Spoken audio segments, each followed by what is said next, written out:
You, John Fitzgerald Kennedy, do solemnly swear. I, John Fitzgerald Kennedy, do solemnly swear. That you will faithfully execute the office of President of the United States. That I will faithfully execute the office of President of the United States. And will, to the best of your ability.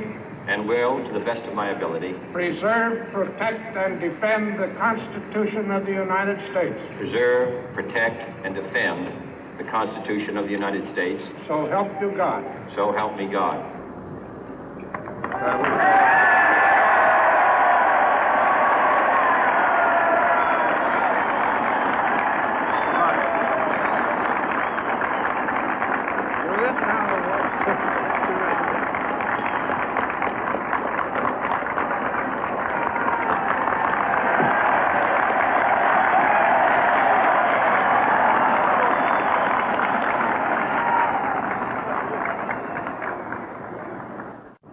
Vice President Johnson, Mr. Speaker, Mr. Chief Justice, President Eisenhower, Vice President Nixon, President Truman, Reverend clergy, fellow citizens.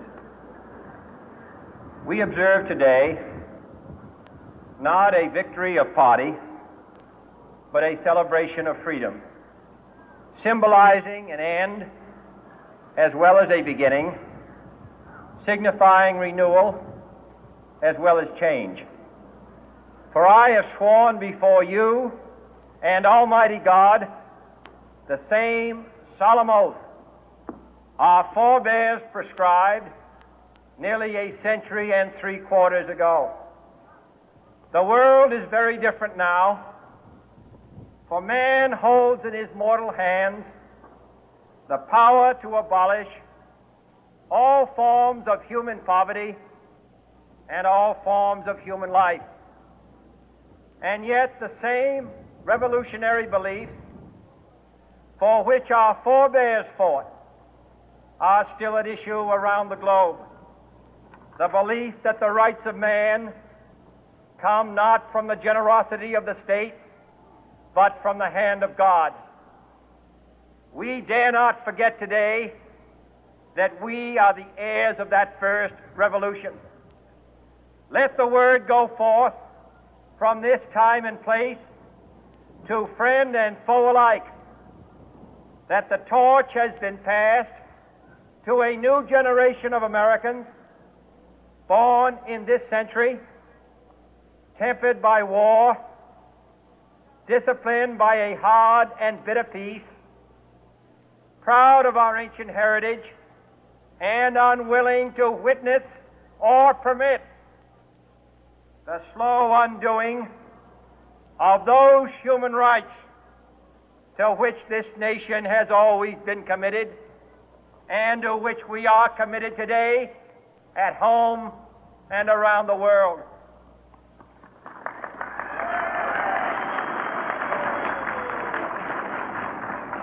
Let every nation know, whether it wishes us well or ill, that we shall pay any price, bear any burden, meet any hardship, support any friend, oppose any foe to assure the survival and the success of liberty.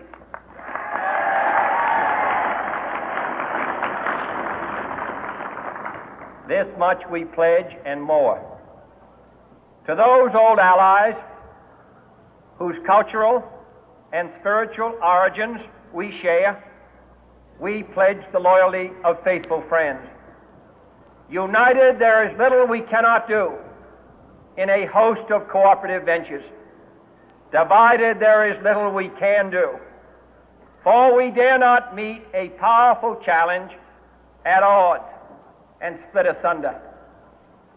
To those new states whom we welcome to the ranks of the free, we pledge our word that one form of colonial control shall not have passed away, merely to be replaced by a far more iron tyranny.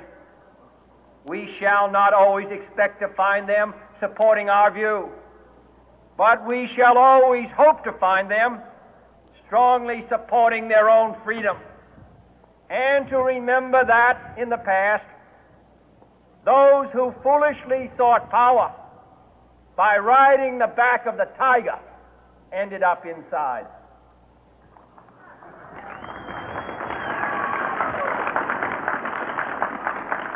To those people in the huts and villages of half the globe struggling to break the bonds of mass misery, we pledge our best efforts to help them help themselves for whatever period is required, not because the communists may be doing it, not because we seek their votes, but because it is right.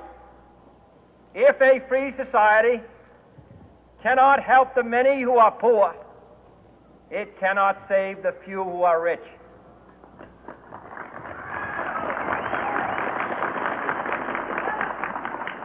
To our sister republics south of our border, we offer a special pledge to convert our good words into good deeds, in a new alliance for progress, to assist free men and free governments in casting off the chains of poverty.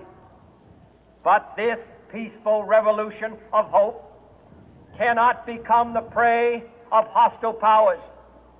Let all our neighbors know that we shall join with them to oppose aggression or subversion anywhere in the Americas. And let every other power know that this hemisphere intends to remain the master of its own house.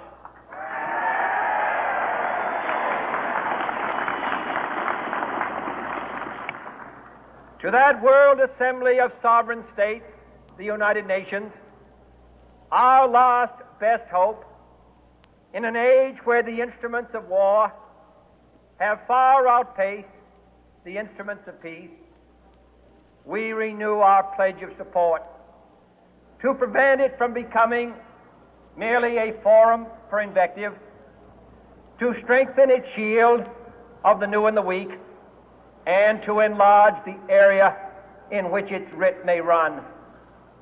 Finally, to those nations who would make themselves our adversary, we offer not a pledge, but a request that both sides begin anew the quest for peace.